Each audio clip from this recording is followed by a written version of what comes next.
The flow is going to be hitting any day now, which means that a lot of us beekeepers are thinking about how can we make the most amount of honey this year. But in order to do that, you need to have a very, very strong hive so that there's a big enough workforce to go collect that nectar. So how do you make a box be booming with bees? Well, you have to have a queen that lays a lot of eggs. Now, how do you make your queen lay a lot of eggs? That is exactly what I'm going to talk about today.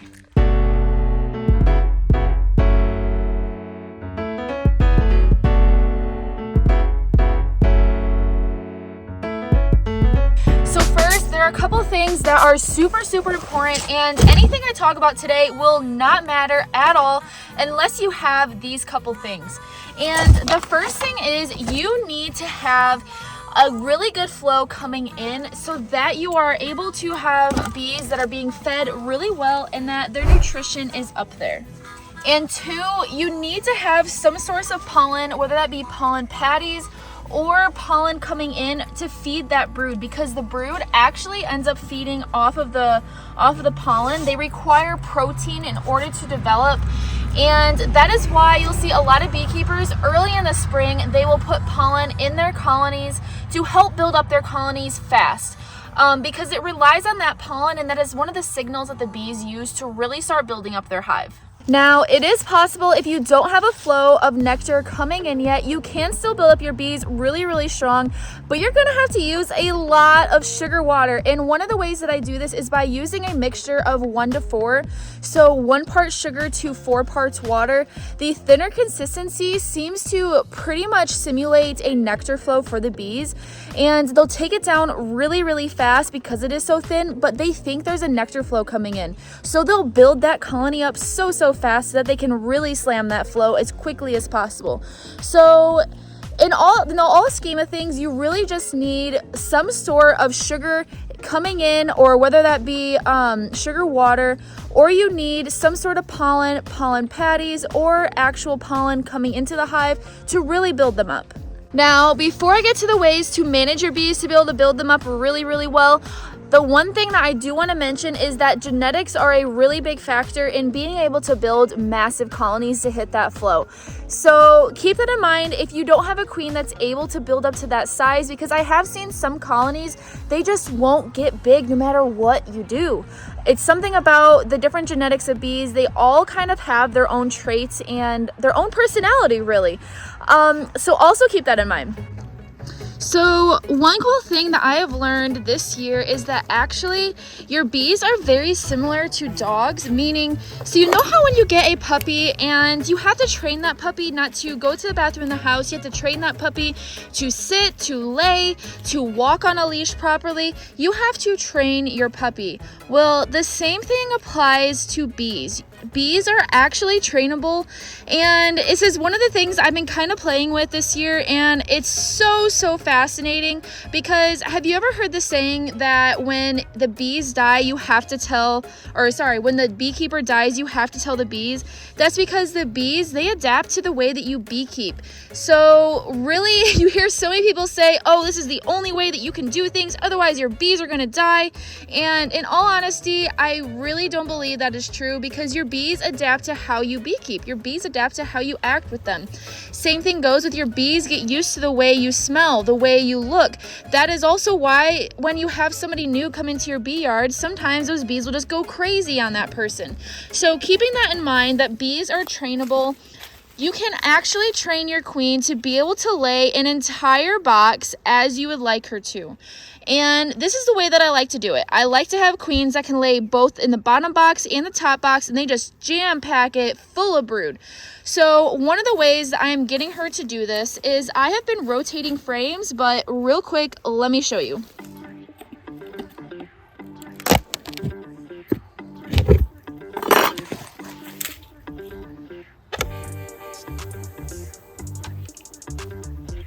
They have been doing so well. This is one of the weaker ones, actually. The triple stacks that I have sitting over there, they are crazy right now. Those are the only bees I didn't take splits off of, and instead I just put another box on them, and they are just kicking butt. But Okay, so this is the top box. If you guys remember a couple videos ago, I had just recently taken the top box off of all of these colonies and made a separate split, and then I put another empty box on top of them. So this is what they look like. I believe it's been 2 weeks because the queens just hatched. So it's been a little bit over 2 weeks, probably like 2.5 weeks. The queens just hatched a couple days ago. So it's been 2.5 weeks since I've done this split, and they're already up here in this top box doing what they do. And of course they're not happy because I'm not using smoke. I'm sorry, guys. And it's been raining all day, so you know how it goes with bees. They don't like the rain.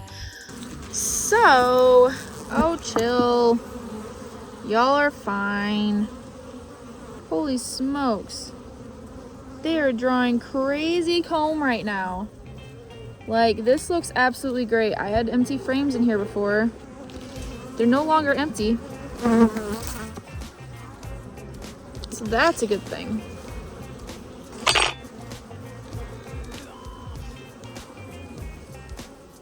Yeah, oh my gosh. They are drawing comb so fast. This was empty. And there's already brood in it. And they even have a little piece of comb down there at the bottom. Okay, so right now I'm only running 9 frames in the bottom box. I really like this way of beekeeping. There's a lot more room this way. The bees seem to build up a little bit better than cramming in those frames, and they're not super tight. So that's why there's only 9 frames in here. But, okay, so what I've been doing is I will go into the bottom box, and I have been moving up all brood frames and moving them up to the top box, while then moving empty comb that's up here down into the bottom box so that the queen can really lay them up. If there's empty comb, the queen is going to be able to lay a lot more versus when she's having to look all over the comb to find empty spaces, and then they start getting swarmy because they don't have enough room to lay. So this is a really big factor in getting your bees to build up and getting your queen to lay a ton of eggs. So I'm rotating frames so that she has that added space.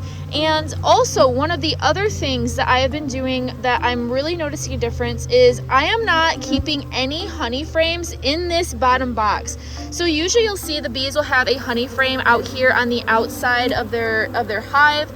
And instead of leaving those there, I've been taking those and moving them up to the top box so that this entire box from wall to wall is just completely brood. That way the bees can build the kind of arc that they like to build, because when bees, they build up their colony, they like to form a pretty much like an arc that has all their brood down here, but then all up and around them is all honey. So if you're able to push it so that this whole entire box is brood, and then you can push it even up to here where all of this is brood and then the rest of it is honey, and then build up even more, you're gonna have a crazy strong colony. Because also, I don't know if this is 100% factual. This is just my theory. But I have a theory that when you have brood frames and you move them, they don't really want to make them into honey frames unless you put them in a box that's completely full of honey. So like I said, how I moved my brood frames in here up to the next box, my theory is that when there's brood frames in that next box, they're going to make that queen go up to the next box to relay into those brood frames, because they already have those cocoons. They already are pretty much prepped for making bees, so they're going to keep using those cells since they're already made for that, versus trying to put them in frame in a area that has a ton of honey all around it. They're not really going to put brood up there because, like I said, they like to keep that arc. So as long as you kind of keep that in mind when you're arranging your hive, then they're going to keep building up that brood in that sort of sphere arc kind of shape. So before I go look at that triple stack and kind of show you another example of what I'm doing in terms of management to get them to build up really fast, let me take a look at this hive and see how they're building out these frames, see how she's laying them out. Because I just rotated frames only a week ago, and like I said, they are completely killing it in this colony. Oh my goodness. Look at that brand new comb. I don't like they're trying to draw out this side piece wonky. I don't like that, so I'm gonna have to smush that down. But look at this side. This was a completely brand new empty frame. Now this frame is completely drawn out and has eggs in them. Like, is that not crazy or what? We got this one all decked out with some bee bread. It looks like they're definitely hitting a flow right now because they're backfilling cells with honey. They'll do this because this is the easiest place to just hurry up and store what they're carrying to then be moved about the hive by the next round of bees.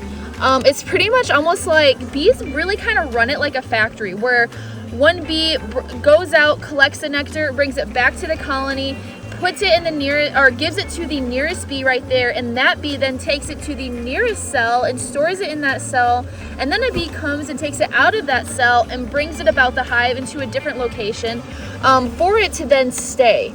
It's really cool how bees do it. They're so efficient, and they really have to be because of how much they do. Yeah, this one is, oh man, they are definitely hitting a flow right now, or starting to hit the beginnings of one. You can't even see it on that side. They're not drawing this side out yet, but check out this. You see all that nectar? Every single one of these cells has nectar in it. That is absolutely wonderful.